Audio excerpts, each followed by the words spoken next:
Gracias, muchas gracias. Presentamos al doctor Adolfo León Oliveros Tascón en su programa Magazine por la Paz.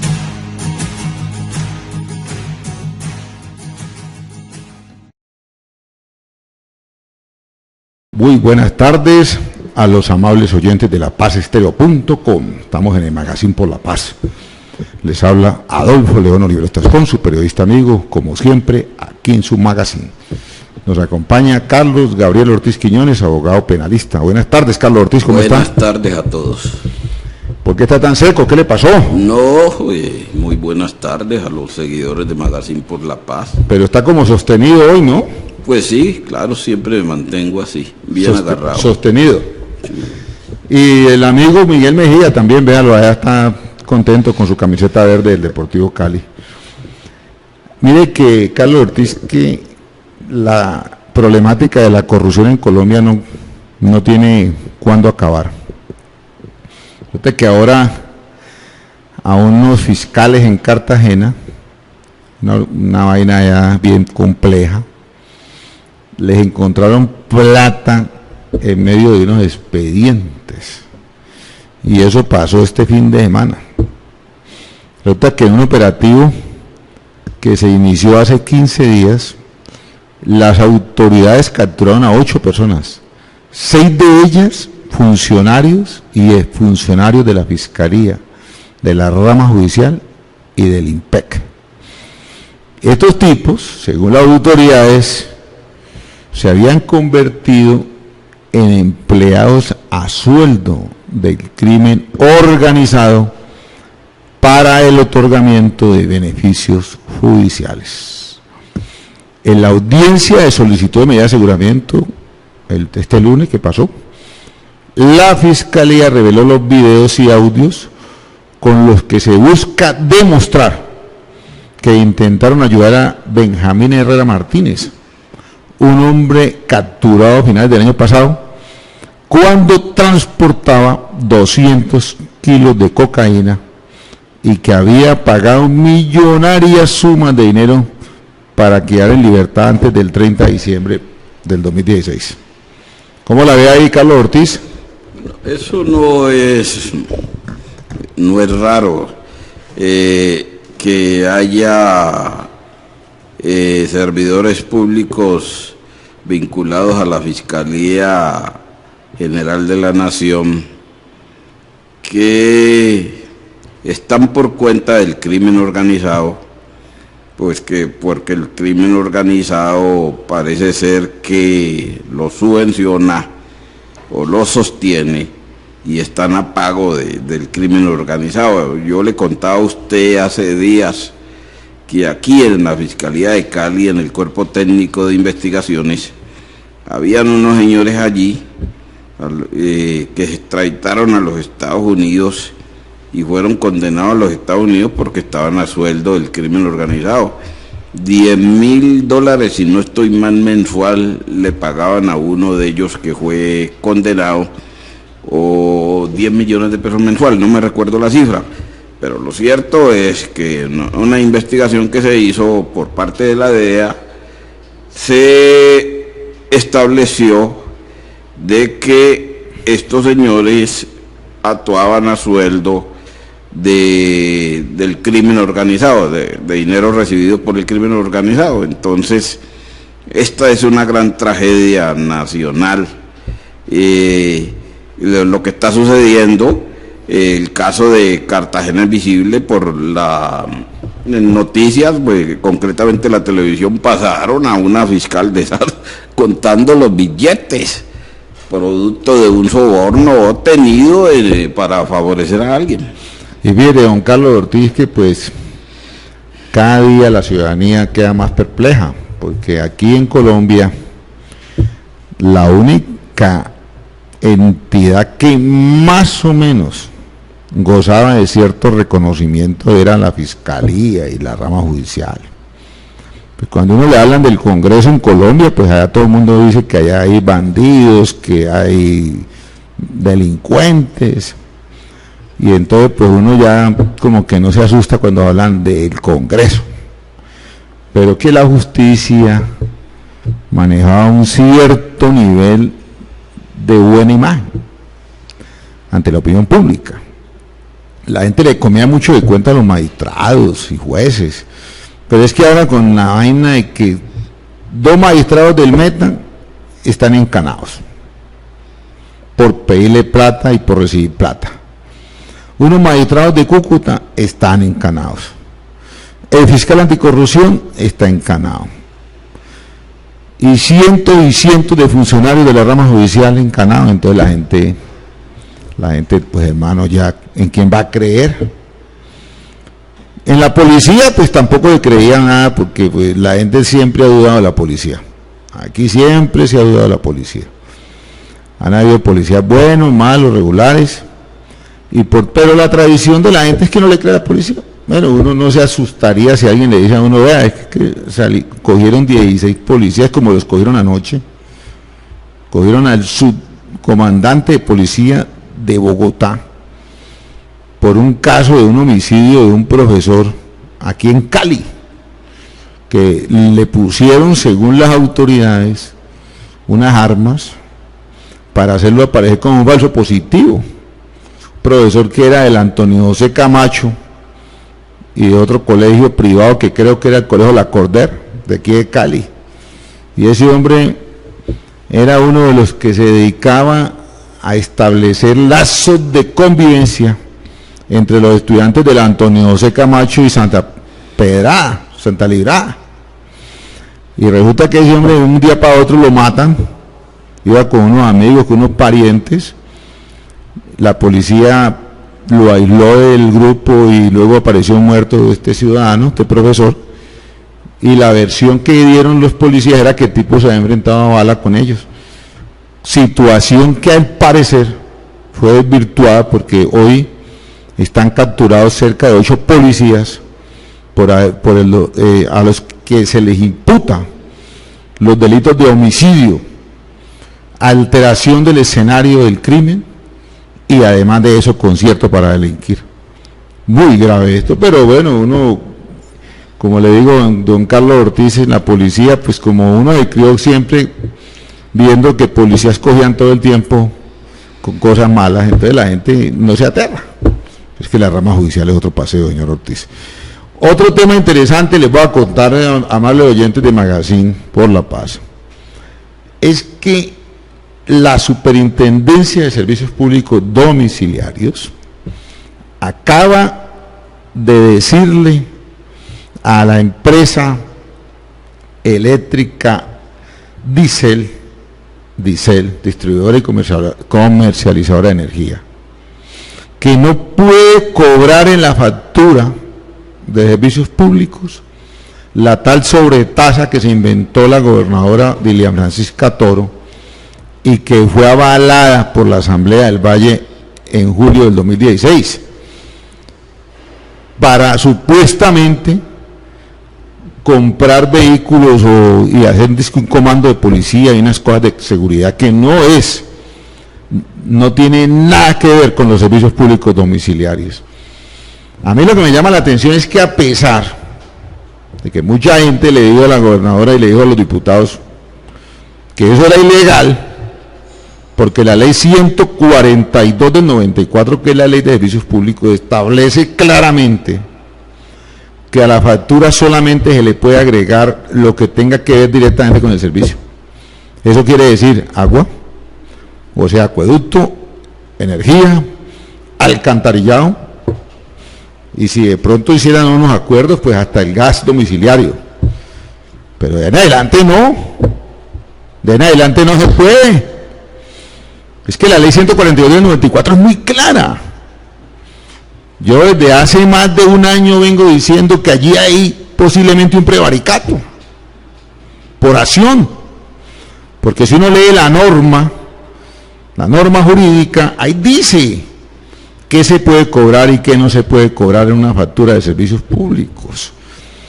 Además, yo considero que a pesar de que en este caso la superintendencia habla de que el caso es particular y que solamente se va a beneficiar quien hizo la solicitud de que no le cobraran yo considero que todas las empresas de servicios públicos que operan en Cali y en el Valle del Cauca están en la obligación de excluir el cobro o preguntarle a los usuarios en una adicional a la factura y que la firmen con huella y firma si están o no de acuerdo con ese cobro.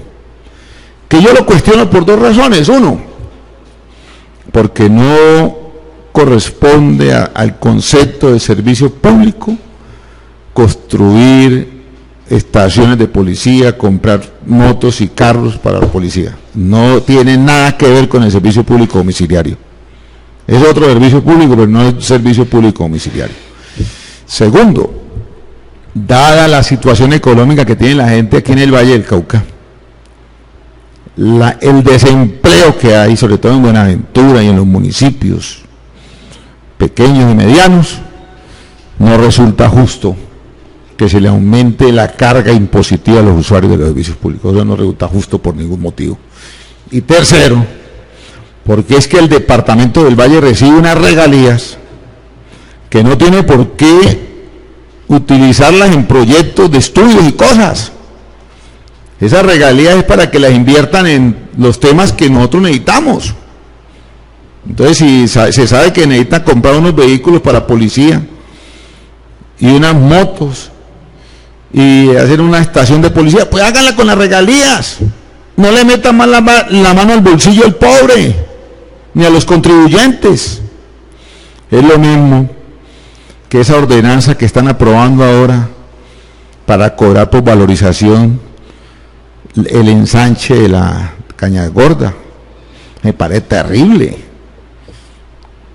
La ciudad no sale todavía de pagar las mega obras que se inventó Jorge Iván Ospina, unas obras que ni siquiera se hicieron todas y que tiene a la gente saltando matojos. Entonces, ¿cómo es posible que ahora le vengan a decir de frescura? No, vea, le vamos a hacer una ampliación de 2 carriles a la Caña Gorda con la platica de valorización que le van a cobrar a 560 predios de Cali o a 5.000 predios, existiendo la plata de las regalías. Por favor, gobernantes tienen que meterse la mano también al bolsillo y ponerle la mano en el corazón. Es que ya la ciudadanía no da más, el caucho no estira más. Si se van a hacer obras, háganlas con las regalías. ¿Por qué las regalías se tienen que invertir en proyectos abstractos? En vainas dizque cursos de capacitación, dizque formación de líderes, dizque capacitación para la paz. Si lo que la gente necesita es ingresos, pero botar la plata en vainas que no son tangibles ni concretas, no se justifica ante tanta necesidad. Entonces, ¿usted cómo la ve ahí, Carlos Ortiz, hombre? Recuerde usted que ya existía un precedente jurisprudencial, si no estoy mal, con ocasión de una demanda que se inició aquí en Cali precisamente cuando a la factura de servicios públicos se le colocó un impuesto para el cuerpo de bomberos, y parece allí que Wilson Ruiz Orejuela, un abogado de la localidad, demandó ese impuesto que estaba creando el municipio para favorecer a los bomberos. Esto como que finalmente llegó al Consejo de Estado y ahí fue donde se vino la decisión de que ese impuesto no se podría cobrar, porque como que violaba la Constitución. Creo que los impuestos, y como esto es un impuesto para la seguridad, que solamente el Congreso de la República es el que puede crear los impuestos.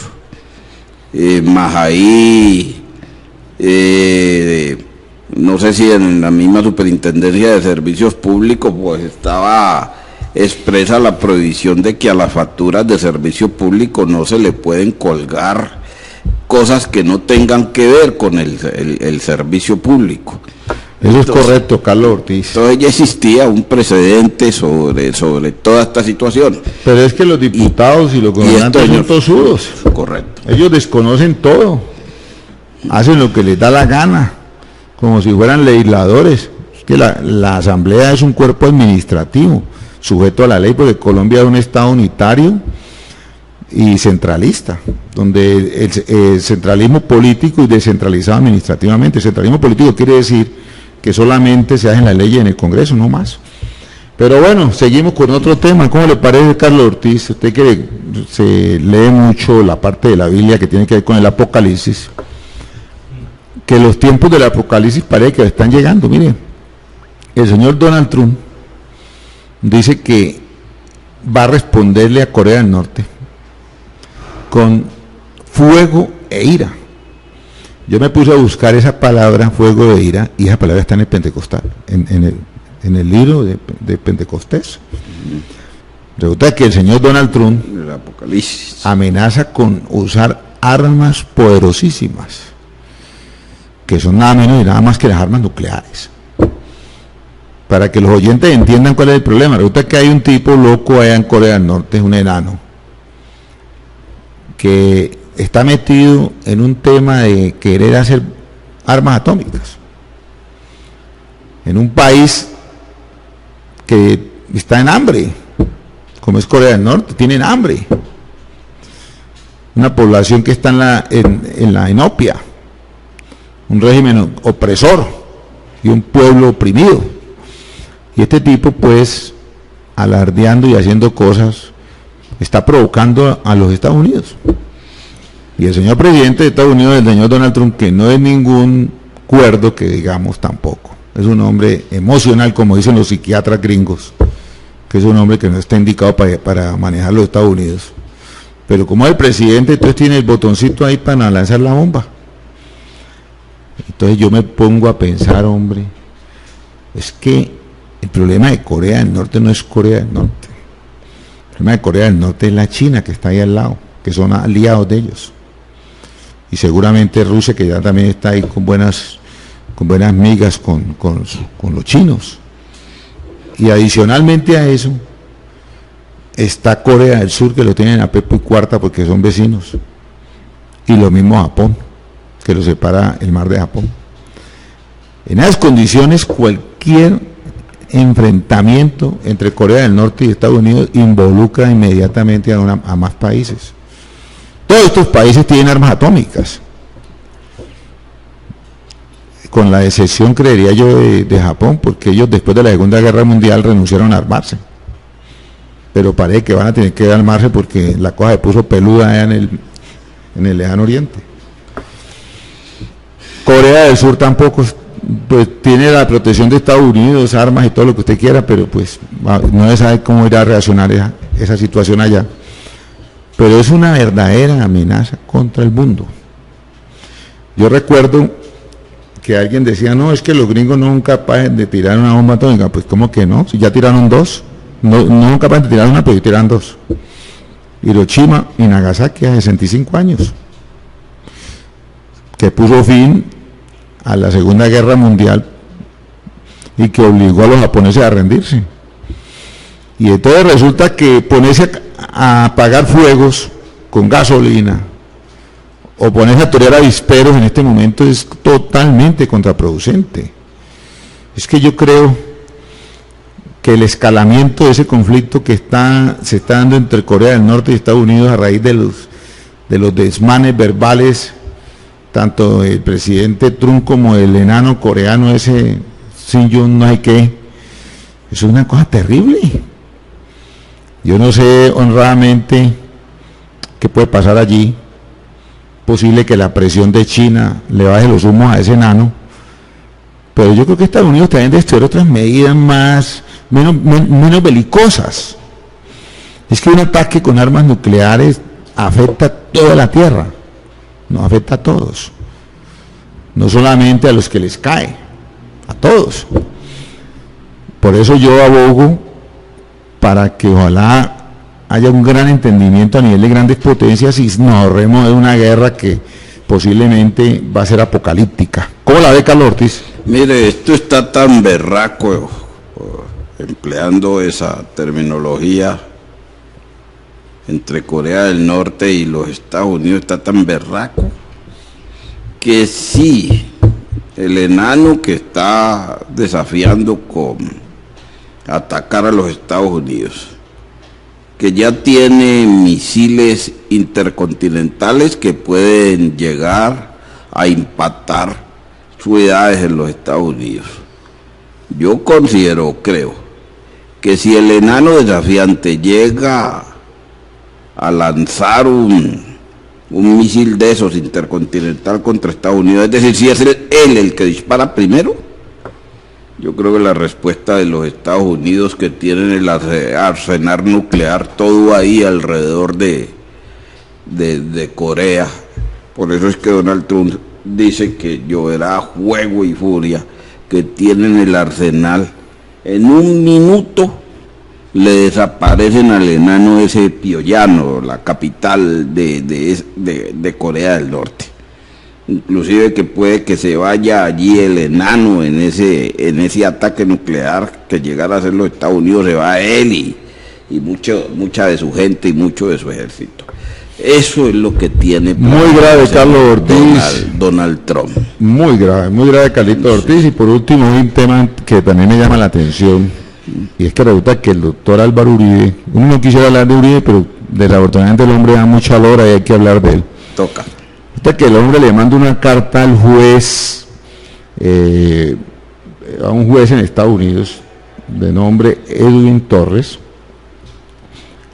que está estudiando la extradición del expresidente Ricardo Martinelli a Panamá. Lo está pidiendo el gobierno de Panamá al expresidente Martinelli. ¿Por qué lo pide? Porque resulta que Martinelli está acusado de los mismos delitos que Uribe con la época de la Corte Suprema, por interceptaciones ilegales, espías, y hay otros casos de corrupción allí. Entonces lo curioso es que el doctor Uribe el día 8 de agosto, o sea, ayer, le mandó esa carta al juez diciéndole que no extradite a Emma, que ese tipo es buena gente y que le ayuda a combatir el castrochavismo. Entonces viene que llama la atención. ¿Por qué? Porque primero, yo creería que un ciudadano extranjero abogando por un expresidente de Panamá ante un juez de los Estados Unidos, eso me parece que no es de recibo. Yo creo que ese juez hasta de pronto pensará que esa vaina es tan rara que hasta se pone a estudiar eso, porque los jueces de los Estados Unidos respetan mucho la ley, son muy poco susceptibles de las presiones, de los mensajes subliminales, de las vainas públicas, no. Lo que yo he conocido de la justicia norteamericana es que los jueces son muy autónomos, muy independientes y respetan mucho la ley. Lo segundo que me llama la atención es que el doctor Uribe, para atreverse a mandar esa carta, es porque debe albergar algunos temores. Porque recordemos que Martinelli le dio asilo a la señora María del Pilar Hurtado, que fue la jefa del DAS en el gobierno del doctor Uribe. Y el doctor Uribe, cuando la señora María del Pilar Hurtado tuvo problemas con la corte, le dijo, váyase, asílese. Y el que la asiló fue Martinelli. Vaya uno a saber qué sabe Martinelli que no convenga que diga en Panamá. Porque es que es muy sospechosa esa carta del doctor Uribe. Ahí me llama la atención. No digo que es que mande una situación delictiva o indelicada, no. Sino que llama la atención es porque es la primera vez que un expresidente de un país, un ciudadano de un país, aboga por un ciudadano de otro país en una situación que es de ese país, de ese tercer país. O sea, nosotros no tenemos por qué meternos en la política judicial de Panamá. Si la Corte Suprema de Justicia de Panamá está pidiendo a Martinelli, pues lo lógico es que lo traigan a Panamá y que él, en un proceso judicial, con las normas del debido proceso y el principio de contradicción de la prueba, pues responda. Pero qué tal que nosotros empecemos a decirle a los gringos, vean, están pidiendo un ciudadano mexicano, no lo lleve, que man es buena gente, y me ayudó a mí a combatir el castrochavismo, que entre otras cosas yo creo que el castrochavismo es un invento también de la gente que quiere enredar, o no existe. ¿Por qué? Porque es que lo que existe hoy en día son personajes que quieren desconocer la democracia, personajes como Maduro, por ejemplo, que convoca una constituyente para aplastar la oposición. Personajes como el mismo doctor Uribe, cuando estuvo de presidente, que modificó la constitución para hacer reelegir y luego quiso convocar un referéndum para un tercer periodo y no lo dejaron. Y cambian la constitución cada que no les gusta. Existen tipos como el mismo Evo Morales que también se quieren perpetuar en el poder, Daniel Ortega. Entonces no se llama castrochavismo y no tipos que no respetan la constitución. Ahora, por ejemplo, yo hablo del madurismo, porque el madurismo es el ejemplo más claro de la gente que no respeta la Constitución.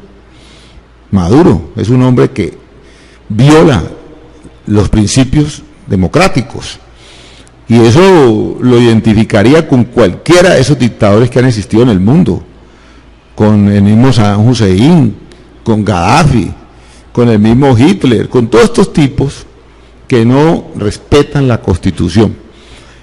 Entonces, yo pensaría que si el señor Martinelli tiene unos problemas en Panamá, lo lógico es que la Corte Suprema de Justicia de Panamá lo juzgue. ¿Por qué tiene que darle miedo de ir pues a su patria si los delitos los comete en Panamá? No los ha cometido en Estados Unidos, en Panamá. Entonces, que por favor le expliquen a uno el motivo por el cual se interviene en una situación de un país que no es el de nosotros. ¿Cómo la ve, Carlos Ortiz? Yo la veo por este lado. El señor Martinelli es muy pana, es mompa de Álvaro Uribe Vélez. Esta mompa que cuando sucedió lo de María del Socorro, María del Pilar Hurtado, a quien la justicia le siguió un debido proceso por delitos que cometió en el ejercicio de sus funciones al frente de del DAS. El señor Uribe habló directamente con Martinelli para que Martinelli le concediera asilo político a la señora María del Pilar Hurtado. Yo creo que también ahí hubo otro personaje que también habló Uribe a favor de ese otro personaje que también estaba siendo investigado por delitos cometidos en el ejercicio de su cargo. Y Martinelli procedió a congraciarse con Uribe y le concedió el asilo de María del Pilar Hurtado. Y entonces yo creo ahora que como Martinelli hizo eso, yo diría que es hasta grato Uribe, porque Martinelli lo favoreció con eso de los asilos. Entonces ahora el señor manda esa carta pues abogando que no extraditen a Martinelli, que tiene serios problemas judiciales en Panamá por esa situación. Muy bien, Carlos Ortiz, me despido de la audiencia del Magazine por la Paz. Nos vemos en el próximo programa y que tengan una feliz tarde y una feliz noche también. Despídase, Carlos Ortiz. También que tengan una feliz tarde a todos los oyentes de Magazine por la Paz, y será el próximo viernes que volvemos a conversar. Gracias, muchas gracias. Hasta aquí su programa Magazine por la Paz, con la conducción del doctor Adolfo León Oliveros Tascón.